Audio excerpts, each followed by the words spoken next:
Well, hello everyone. It seems that we are live and things seem to be working. Welcome everyone to this first live stream from me. Already said it. This is the first time I do this. This whole software thing is new for me. I hope I will be able to keep an eye on everything and get us well through it. But yeah, if I need to take a quick break sometimes to figure out some buttons or something, please bear with me. The agenda for this session is that I want to first do a presentation about peace talks. That's what I announced that this would be about. After that, I'm going to address the question of who am I? I have a YouTube channel. Lots of people have been asking, like, we want to know more about you. What is your background? In what capacity are you talking here? And are you military, not military? What's going on? And then I'm going to finish off with answering questions from you guys.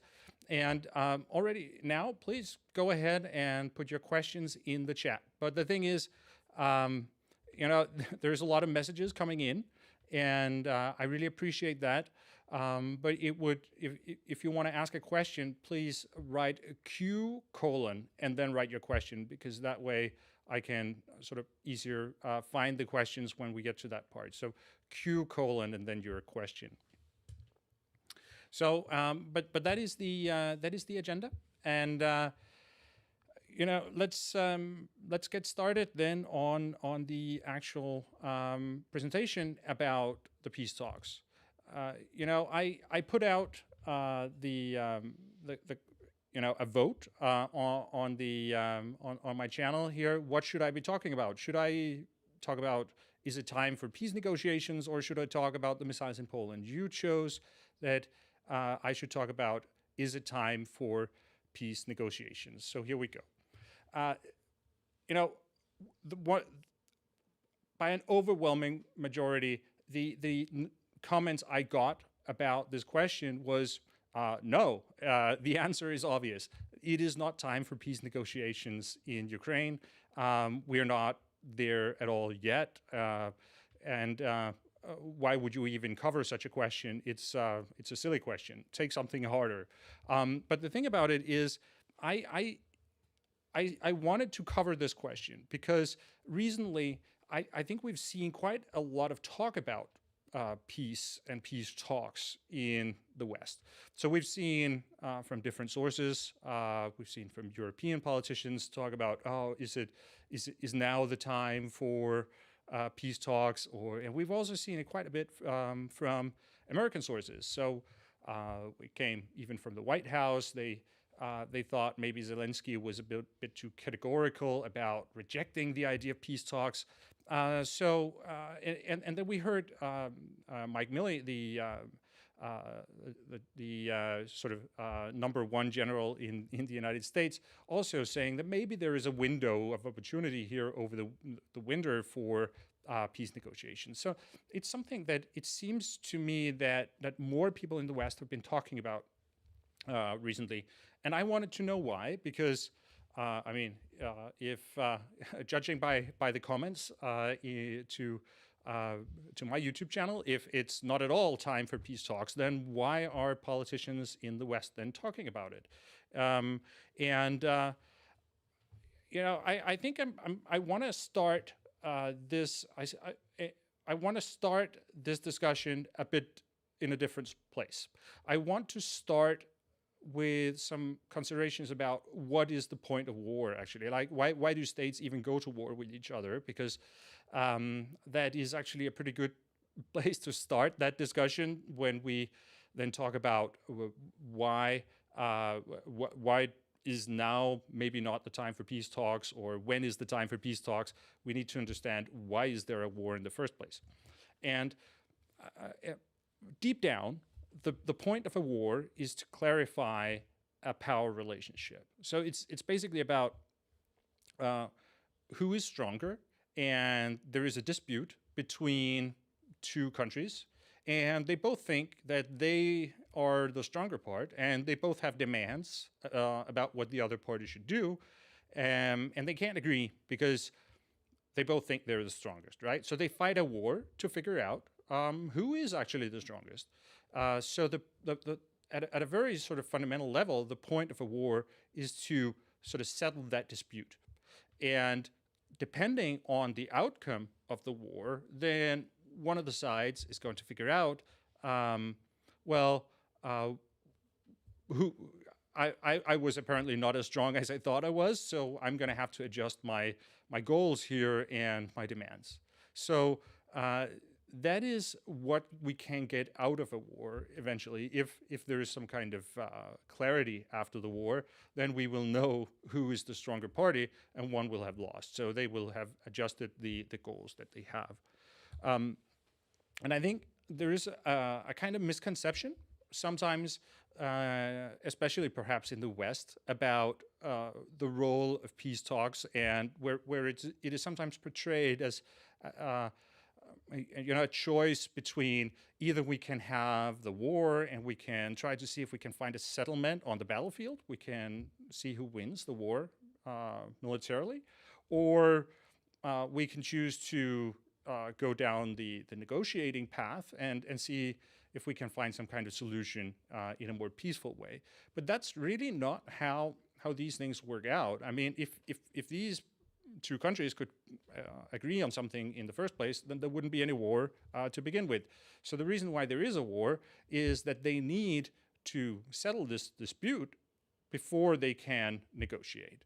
And that means that, the war is actually a prelude to the peace talks. That's what comes before. And it also means that really,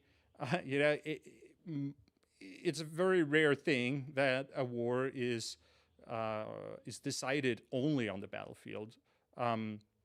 It's almost always some kind of negotiated solution in the end.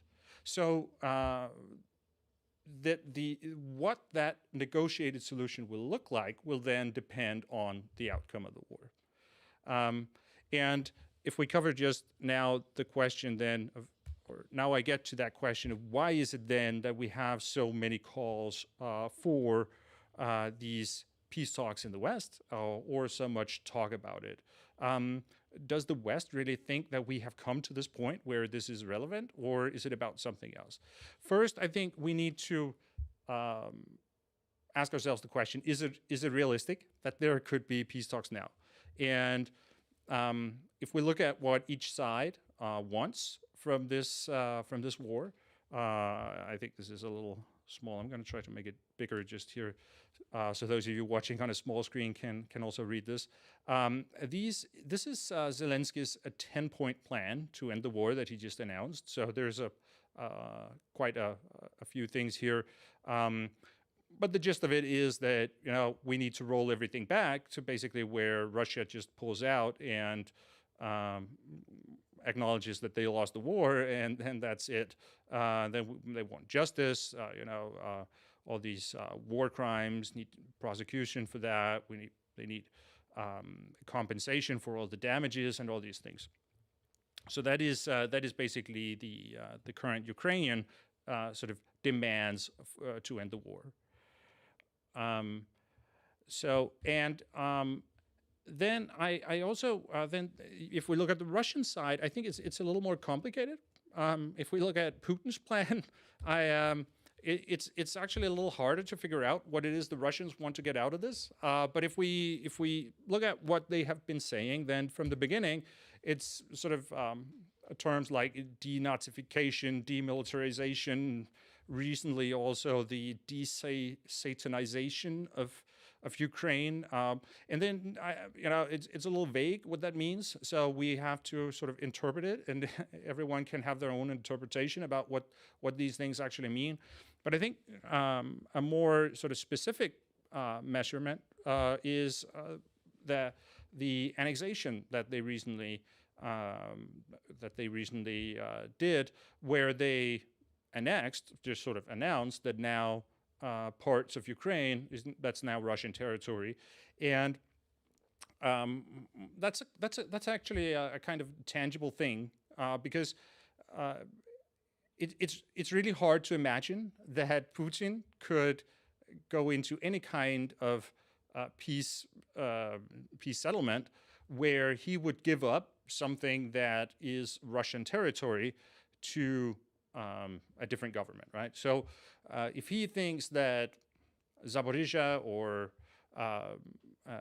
Kherson, Donetsk, if this is all in his mind Russian territory, then that has to be definitely a minimum sort of bar for any kind of settlement, right? So we have to assume that at least getting these territories must be a Russian demand for peace. And it probably also requires that Ukraine should give up more territory than they actually have, because Russia doesn't actually control these areas that they apparently annexed. So if we look at this, then of course these are totally incompatible demands here. It's not at all possible to see how there could be any kind of settlement between these things. Then if we look at how these two sides actually think about the prospects of winning the war, I think we also have to acknowledge that they don't at all agree about who is winning this competition about power.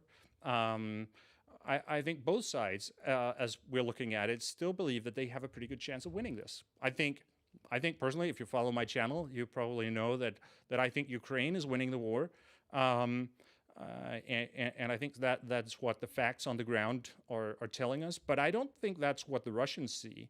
The Russians actually seem pretty confident when we follow what they say, that in the long run they still have a pretty good chance here, and the mobilization, the airstrikes, all this, it's going to bear fruit for them, and in the long run they will win. Ukraine, the West will lose determination, all these things. So I think before one of these two gentlemen is going to be ready to make those compromises and say, okay, my goals for this war are unrealistic, I have to make concessions here. Before we get to that point, there needs to be more fighting done. I mean, it has to be more clear on the battlefield who's winning. And that leads me then to the question about what's actually the point of all these discussions about peace talk that we have in the West. And I think Ukraine has something that I've decided to call a communication paradox about peace negotiations here, because it seems that Ukraine has to balance two things here in their communication about this all the time. On the one hand, I think it's important to understand that when you go into negotiations of any kind, it's never a good idea to start by showing all your cards to the other person you're negotiating with. You never do that. You always start out with something that is higher, and you just don't reveal your real expectations before any kind of negotiation. And that is obviously something that Zelensky also has to consider when he is making demands, when he's communicating here, that he's not only communicating or stating facts about how he really sees the world, he's also, through his communication, setting Russian expectations, and he's trying to influence the Russian counterpart. And that's a very important thing to know. And that means that Zelensky has, on the one hand, in his communication about negotiations, he has to look uncompromising and tough, and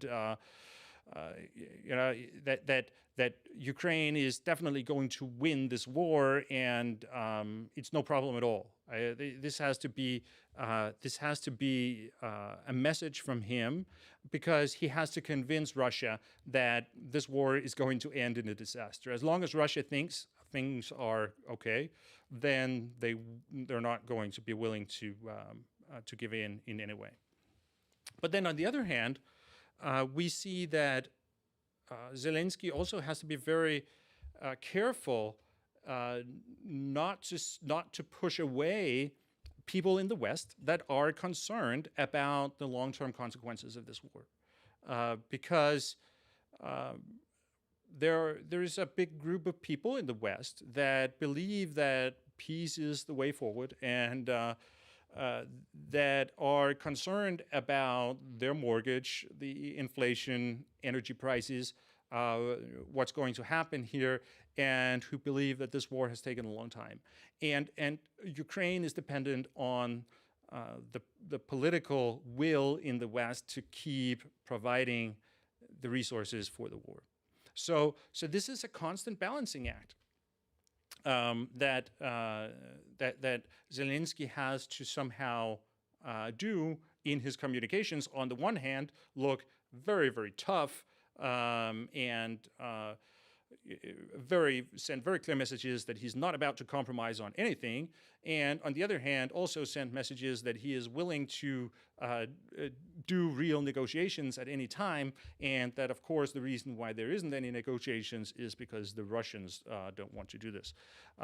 So he's kind of caught in a dilemma here, and I think when we look at the Russian side, they have also noticed that Zelensky has a dilemma here. I think over the last couple of weeks, the Russian Foreign Minister Lavrov, he's been talking about negotiations all the time, and all the time trying to push this narrative that it's really the Ukrainians that don't want to negotiate because there is a Western audience for that message.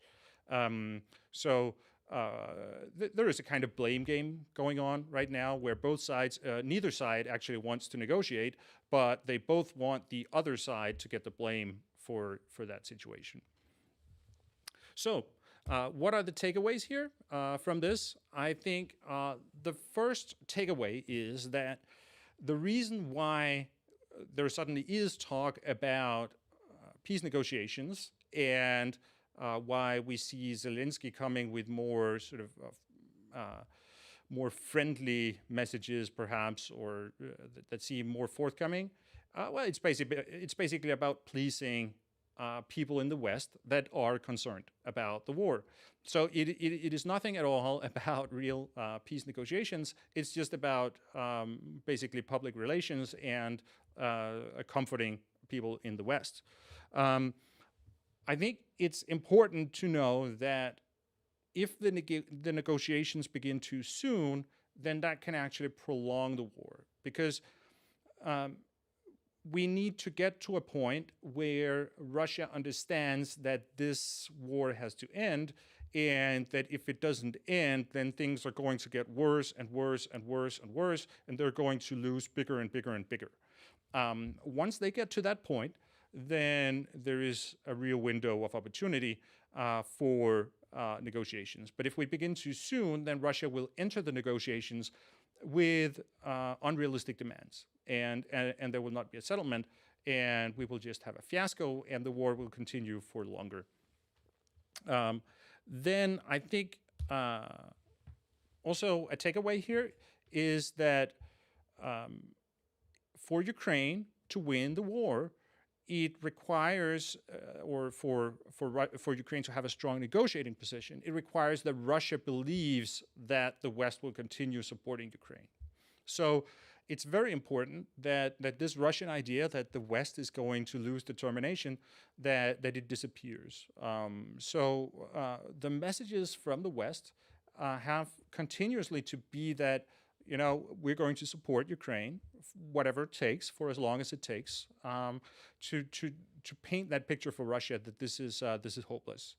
But that means that Ukraine, or especially Zelensky here, has to address the concerns of the Western voters. He has to do that balancing act where he can't reject the idea of negotiations, and he has to acknowledge that there are political voices in the West that are concerned.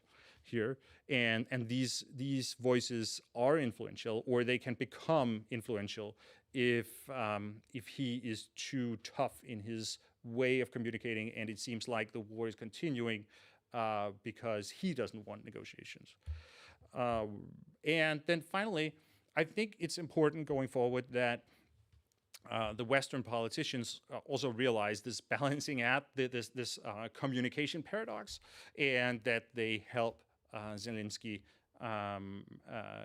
sort of try to do that balancing, and that they also do the explaining to the people in the West that is necessary, and that they keep communicating the right messages here.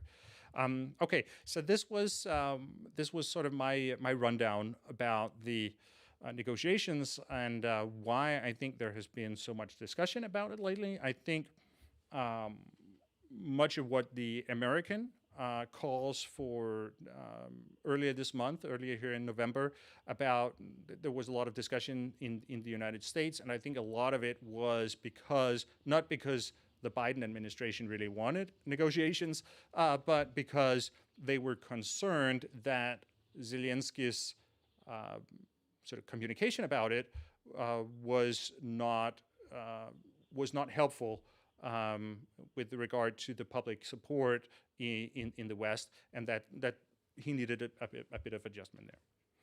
All right. So that was my initial sort of presentation here. And I'm very happy to see there's a lot of questions coming in, and I'm going to do my best to answer them afterwards. But I want to cover the question about who am I? What am I? What is sort of my role here on YouTube? What is my role outside of YouTube? And the reason why this question has come up quite a bit is that when I'm not doing these videos on YouTube and talking about war here, then that is actually also my full-time job in Denmark to talk about these things in the public. So many people on YouTube don't know me from Denmark, so you probably know me as a YouTuber, but many people in Denmark know me from other places, from the media. So I just wanted to clarify this question that I'm getting quite a bit. So this is my name. It's also the channel name. I am a military analyst, and I work at the Royal Danish Defence College in Copenhagen. I am sort of, by background, I'm from the Navy. I am a naval officer, and I still am on active duty. So I wear this uniform when I go to work, and that's also what the Danish audience here probably knows me from TV. Sometimes I wear this uniform.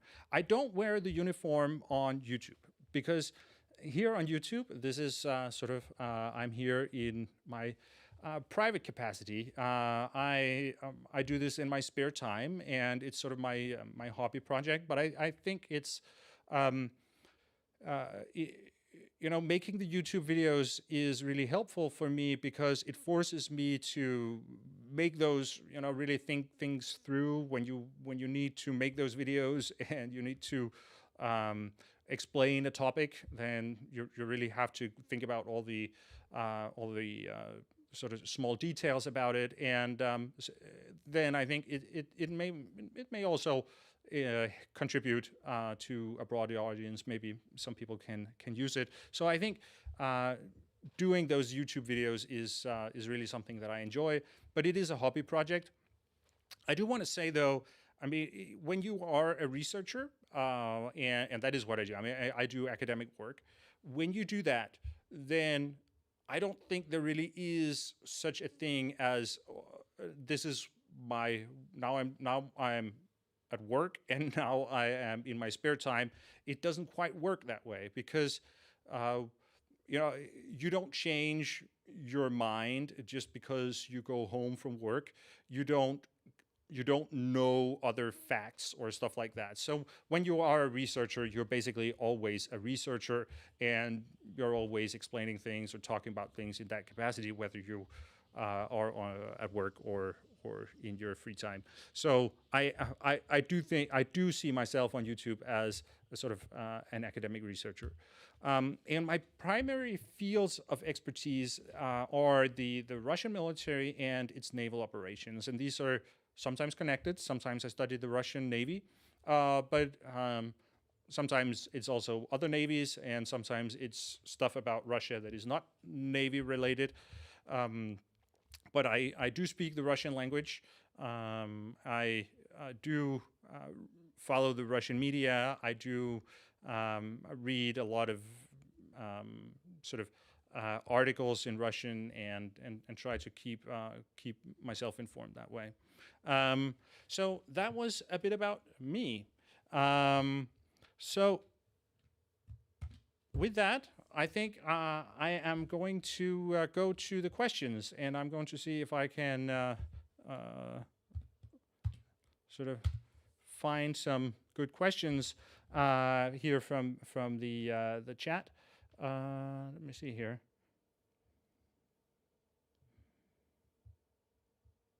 We can take this one from Philip.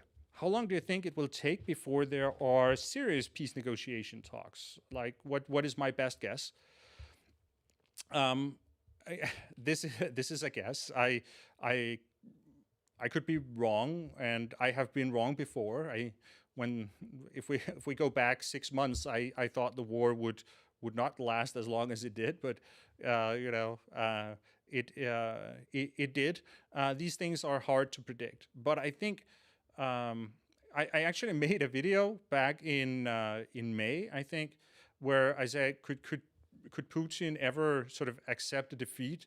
And my answer at that time was that yes, he could do that, because he could still back out, I think, at that point. And it's one of those videos where sometimes you want to be able to go back and insert into that video, I think this was what I meant at the time, but things developed and things happened, and then I think Putin made a lot of very bad decisions, and the situation has gotten worse for Russia. And here we are 6 months later, and now I no longer think that Putin can accept a defeat. I think he has sort of lost that political space for maneuver, basically by just doing nothing and letting things drag out and getting deeper and deeper into trouble. So I think we are now at a place where Zelensky might very well be right that real negotiations are only possible after Putin is no longer the president in Russia. Just because Putin has basically, by going through with the annexation, he has basically tied his hands, so he does not have very much room for any kind of compromise. And I think the Russian military is losing. So, it might take until Putin is not there anymore. I will also say, though, militarily, I think we are at a point now where things can go fast. I think the Russian military doesn't really have a lot of more tools in their toolbox. So if the mobilization doesn't do it for them, if in 3 months' time they need to do another mobilization and things just look terrible, and Ukraine has been able to keep on taking back territory over the winter, then it's really hard to see how it can be, how Russia can keep up that idea that things are looking good and the time is on their side. So, how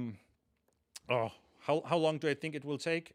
I think maybe 6 months. That's what I'm going to say, but it's hard to predict these things.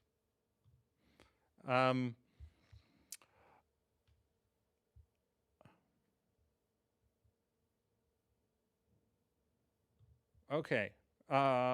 from James Jones here, if you were Zelensky and you had a big red button that could kill Putin, would you do that? Um, well, let me put it this way. I think that I don't think it would be good for Ukraine to actually do an assassination of Putin. I think if Putin needs to go, I think it's important that it is the Russians that sort of somehow make him go. But I do think that replacing Putin is something that would open the possibilities of a solution to the war. Because a successor could come in and basically blame Putin for all the mistakes and sort of say, now we need to clean it up and sort of start from zero here. I don't think necessarily this would have to be a better precedent for Russia, or I mean for the Russians, but I think even though even if it is someone who is actually much more crazy, or a tyrant, or a right-wing nationalist or something, I think it could still be someone who comes in and has that ability to sort of say, okay, let's start over, let's finish up this Ukraine thing, and then we need to start rebuilding Russia for maybe some kind of new greatness down the line, something like that. So I think getting rid of Putin could definitely be something that that would open possibilities.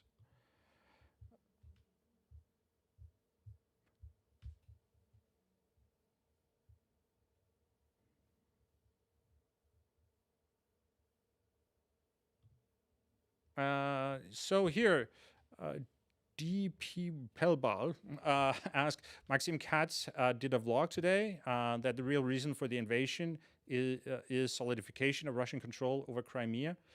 Do you agree with this theory?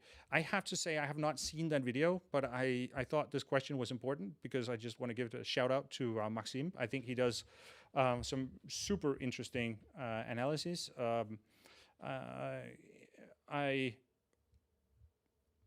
I will of course have to see his video before I say whether I agree or not. But I will say I do tend to believe that there is a whole range of reasons why Russia invaded Ukraine. Some of them are about Ukraine, some of them are about NATO, some of them are about sort of a sense of vulnerability in Russia, something about rectifying 30 years of humiliation, things like that. I think some of it is about personal ambitions, about getting a place in the history books and all that. But I think the most important reason why Russia invaded Ukraine was they thought it would be easy. So I think basically it was a misjudgment. If Putin had known how hard it would be and what kind of situation Russia would be in today, he would not have done this. So I think the most important reason why Russia invaded Ukraine was they thought it would be easy. So it was a misjudgment. It was a sort of a failure of deterrence. So, but I'm looking very much forward to watching Maxim's video here.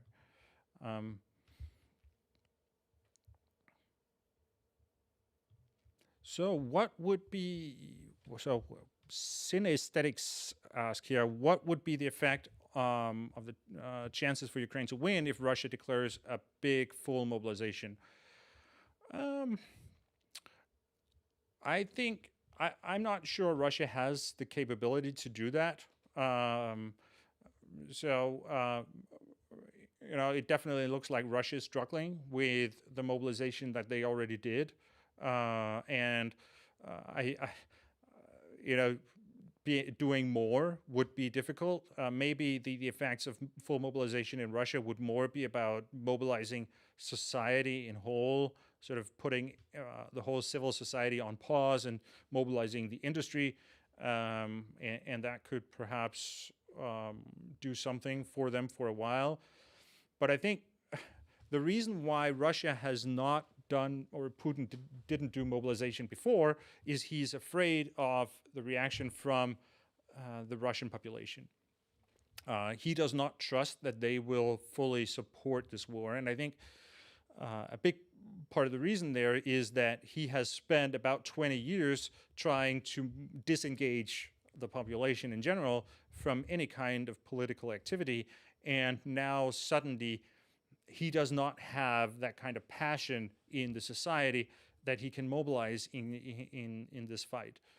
So for the time being, we don't see widespread protests, but obviously Putin is afraid of this, because if he were not afraid of this, he would have gone through with the mobilization all the way back in the spring. And I think that's also why it's unlikely that we will see a full mobilization in Russia. I think it's going to be hard for them to even do another round of partial mobilization. Yeah, we'll see. I guess for the chances for Ukraine to win, it's basically, to some extent, I think we can say that Ukraine has had some momentum on the battlefield for a while, and that is the result of attrition. Russia has basically lost the war of attrition, so Ukraine eventually got the upper hand, and they got momentum and started moving forward. And then when Russia does these waves of mobilization, then that maybe sets things back a bit, and Ukraine has to go back to doing a bit more attrition, basically, taking out more Russian soldiers and more Russian equipment for a while before they will get momentum again. But I don't think there's anything, if the West continues to provide the weapons, the equipment for Ukraine, I don't think there's any chance that Russia is going to win this.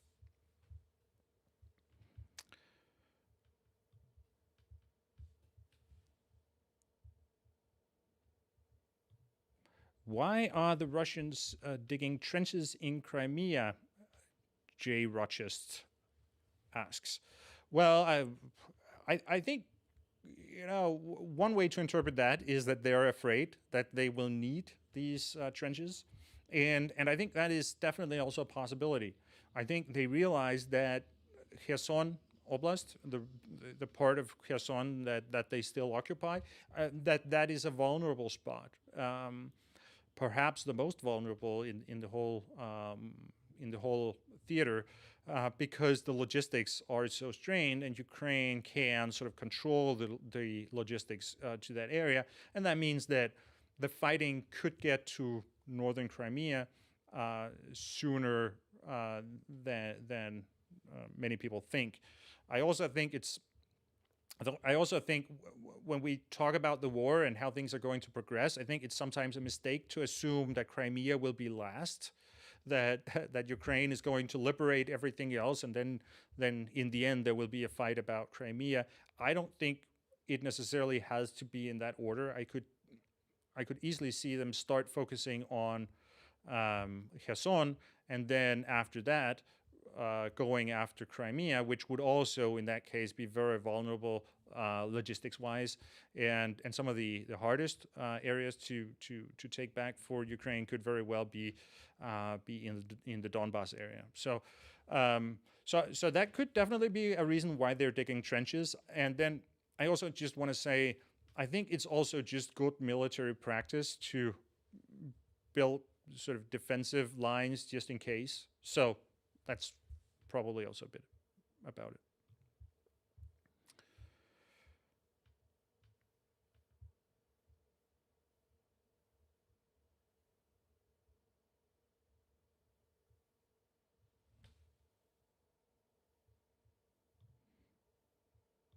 So from Kasper Wittrup, do you think there will be an end to the war with Putin and Zelensky still in power? I think I actually also already said here. I think it's going to be hard for Putin to make any kind of peace deal here, where he would accept any kind of where there would be any kind of defeat. I think if we see another big round of losses, I think it's going to be a very difficult position for Putin, and that over the coming years we are going to see some kind of turmoil inside of Russia. So I think it's very likely that Putin can lose power in Russia as a result of this war. maybe sooner, maybe later. The time frame is hard to predict. Um, if we needed to see an end to the war with both of these guys still in power, I think it would have to be some kind of frozen conflict where there wouldn't actually be any kind of settlement, where just sort of the war freezes and it basically just stops. But I'm I'm going to say I think it looks hard. I don't think that's the way things are going. It doesn't look like this is going to be a frozen conflict. So the short answer here would be no. I don't see that.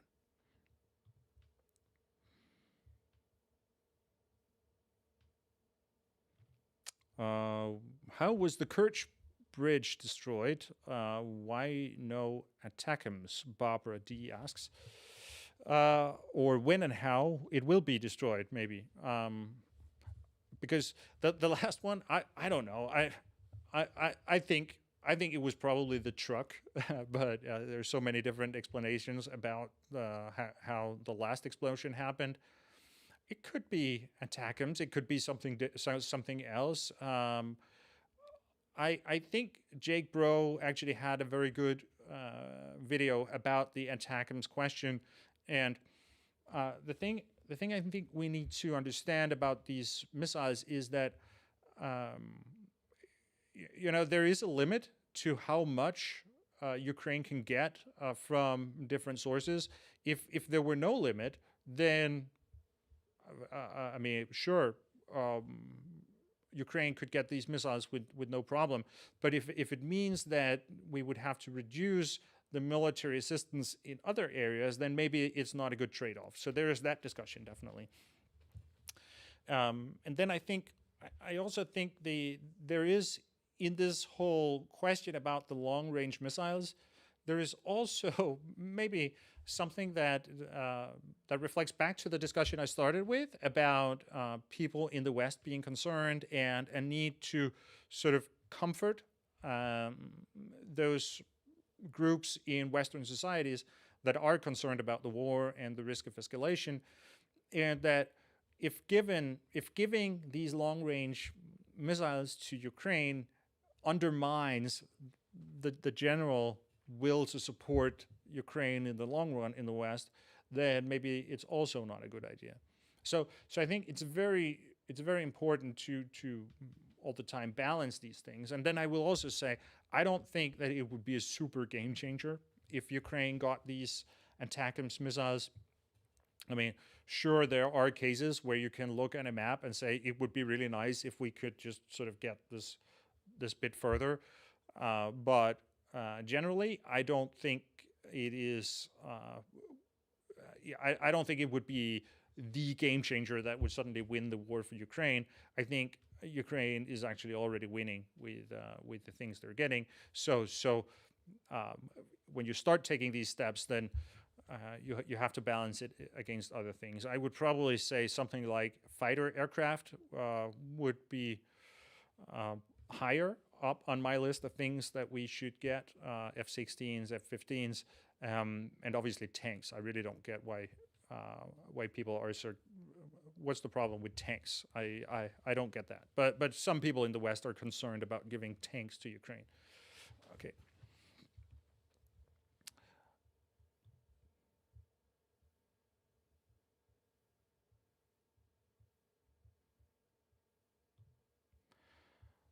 What's the point of peace talks, Christopher asks here, if the Ukrainians can't trust Russia to honor any agreement?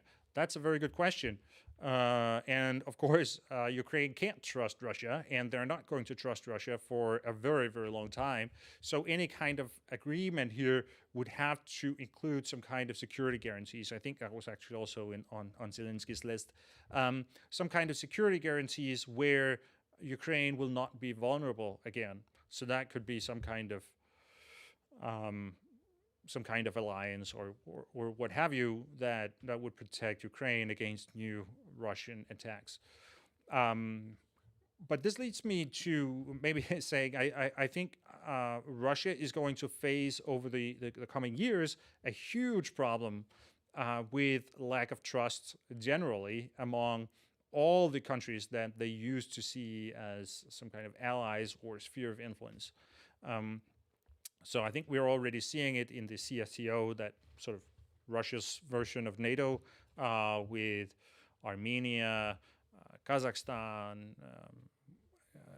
other countries suddenly starting to question the whole arrangement here. And this war is going to hurt Russia in the long run in so many ways, but one of them is definitely the credibility aspect that people, other states, foreign investors are really going to be careful about when can we trust Russia again.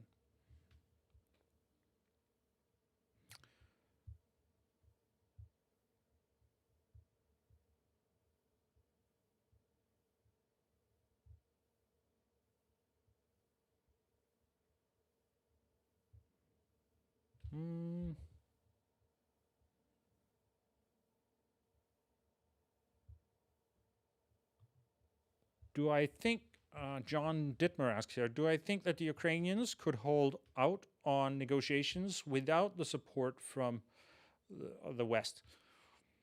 Well, that's a very hypothetical question. I think definitely Ukraine realizes also that they need the Western support to continue the war the way they fight now.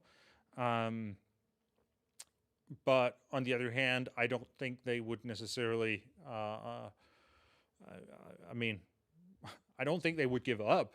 Definitely, if suddenly there was some kind of, if we say there had been a different result in the American midterms or something like that, that Ukraine would just suddenly give up. I think I actually talked about this in my video about the gas crisis and why I didn't think the gas crisis was going to win the war for Russia. I think I mentioned there that, even if the West stops supporting Ukraine for whatever reason, Ukraine is going to continue as long as they can to fight this war. And I think it's going to be really hard for the West to pull out because the consequences will be too big. And in general, I will also say I think there is strong support in the West for supporting Ukraine. I don't think there's support for pulling that support altogether. So it's a very hypothetical question, and it's really hard to see how this could play out. So many different scenarios, ranging from sure they will have to go into some kind of negotiation to no, there will be some kind of guerrilla warfare or what have you. But I don't think that's what we're seeing at all. Anyways, I think both the West and Ukraine see that things seem to be working out pretty well.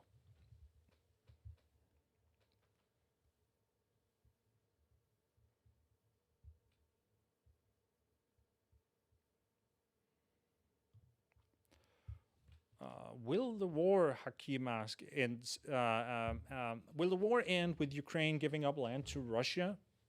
I don't know. I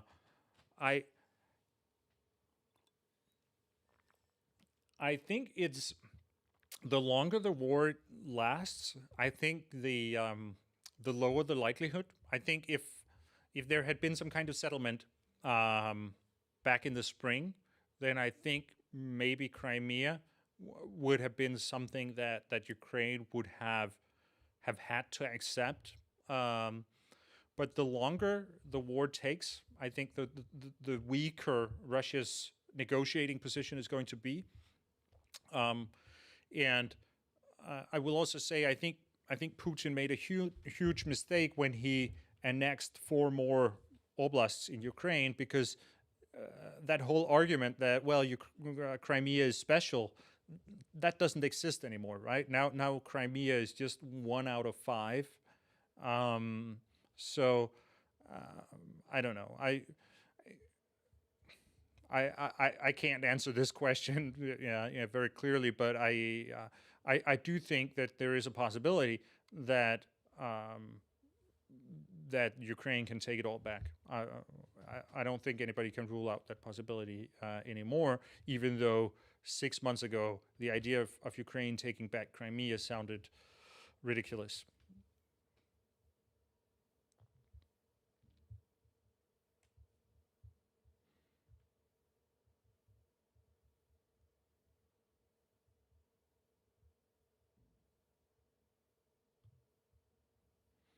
Hilgard Müller asks here, what if everybody here is wrong? What if Russia is not as inept as everybody thinks and move as far as Odessa? Is it not better to count your losses now? Well, I mean, if it turns out that everybody's wrong and Russia is suddenly strong, then I guess we are just suddenly then we're just wrong, and we will learn that. But I don't see any indication that that is the case, and I would say that after Russia lost the foothold on sort of the western side of the Dnipro River, then the likelihood of Russia ever going to Odessa is pretty much zero. I mean, that's not going to happen. They don't have the strength for that, and I don't think they ever will, because Ukraine will never again end in a position where they will be vulnerable to this kind of invasion that we saw in February. So I don't see any indication that Russia is suddenly going to be able to turn things around. But of course, we should also not disregard the ability of the Russians to do anything. I think it's actually quite impressive if you look at how they have, I mean,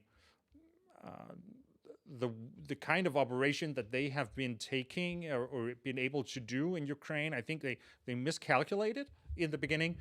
But if we think about it, like how many other countries in the world would have been able to do the same kind of things that Russia has done?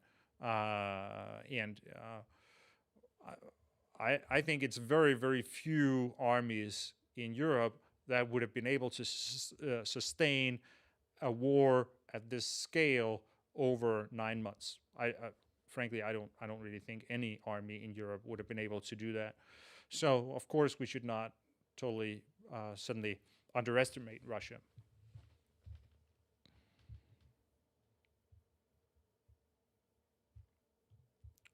So Ole Bjerre Nielsen asks, what are the perspectives for Russia? Are they prepared for the camping winter, the coming winter, I think maybe?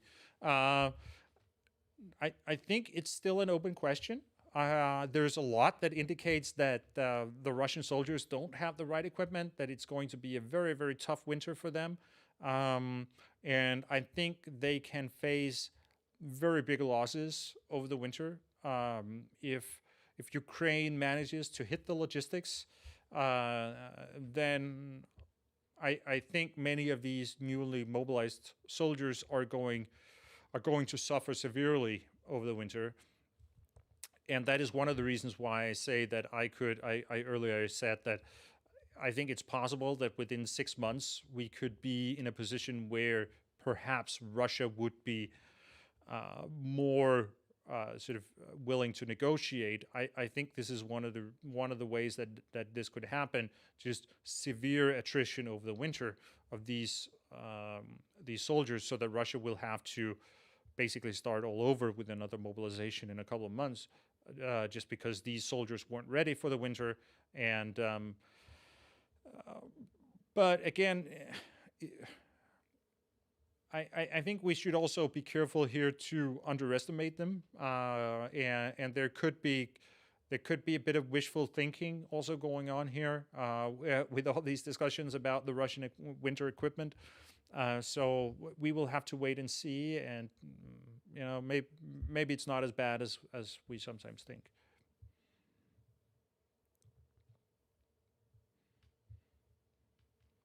I'm just going to take just a couple of more questions, and then I'm going to round it up.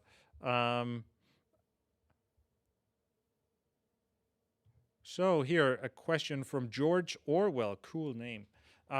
Did you ever expect Russia to invade Ukraine back in February?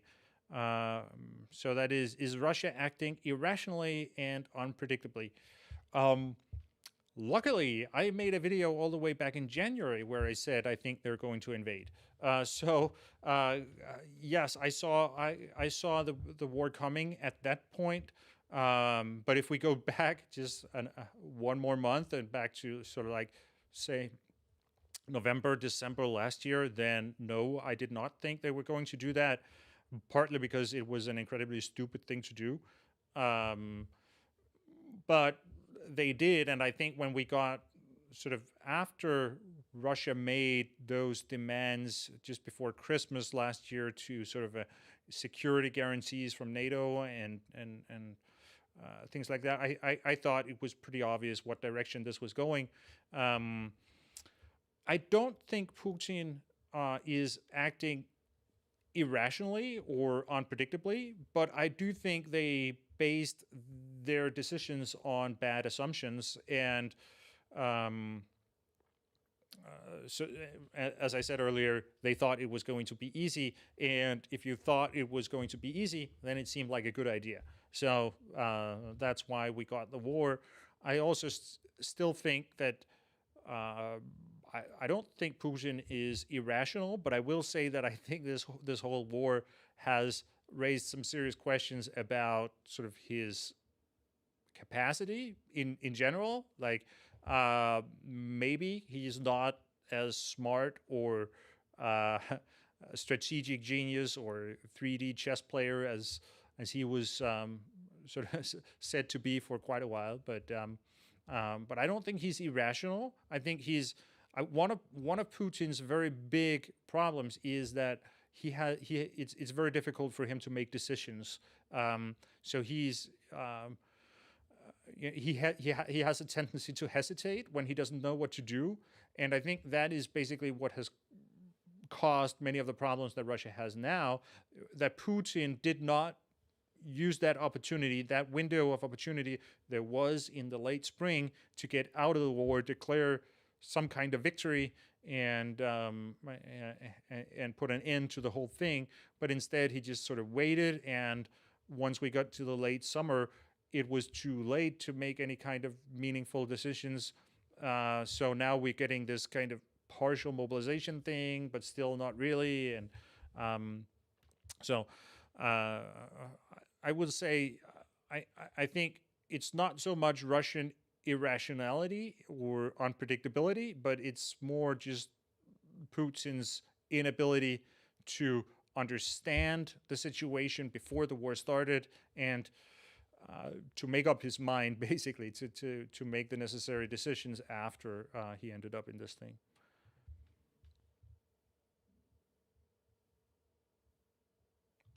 So, Søren Sandman asks, what do you think of the theory that the missiles in Poland were actually Russian, despite what NATO says?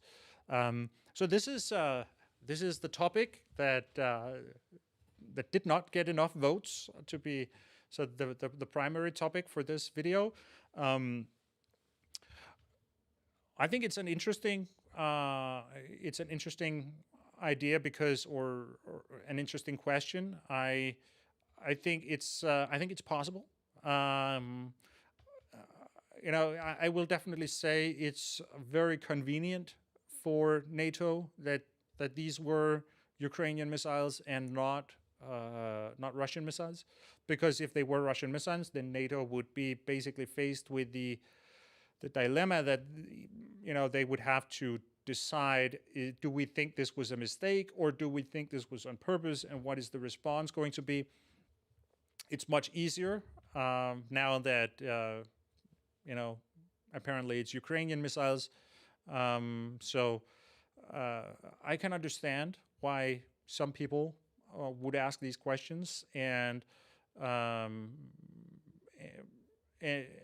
I also would not rule out the possibility that perhaps Zelensky is right on this, and it is really a Russian missile. What I will say, though, it's not at all in NATO's interest or in Ukraine's interest that to get into a big fight about this question. So I think they should figure out some kind of explanation that they can agree about, and then get on, because there is a war to win here, and that's more important.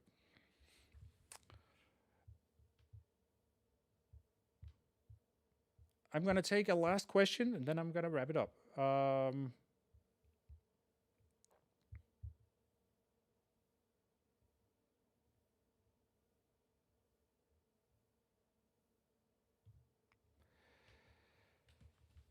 So from Knives a Lot, and a super chat, $10, super, thanks a lot for your support.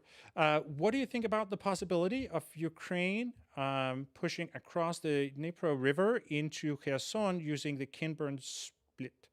I read of Ukrainian troops landing there. Yes, that seems right, and it seems like Ukraine is trying to push that way.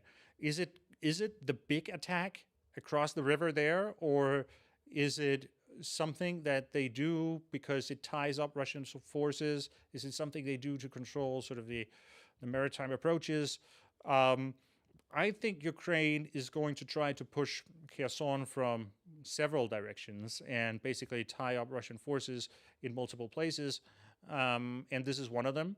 I think it's going to be difficult to make the very big attack across the river to establish that bridgehead for doing that.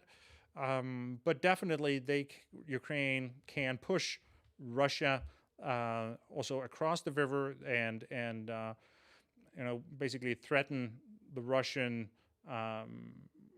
sort of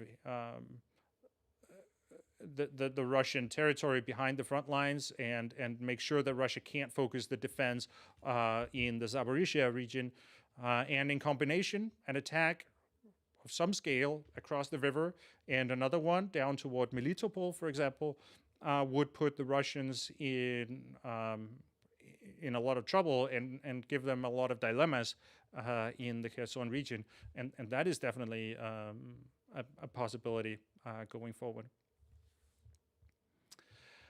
Okay, I'm going to wrap it up here. I'm going to say thank you very much to everyone who watched and who asked questions. It has been a pleasure to take your questions and see all your comments in the chat. So I guess I will. I'm going to do this again some other time. But for now, thank you.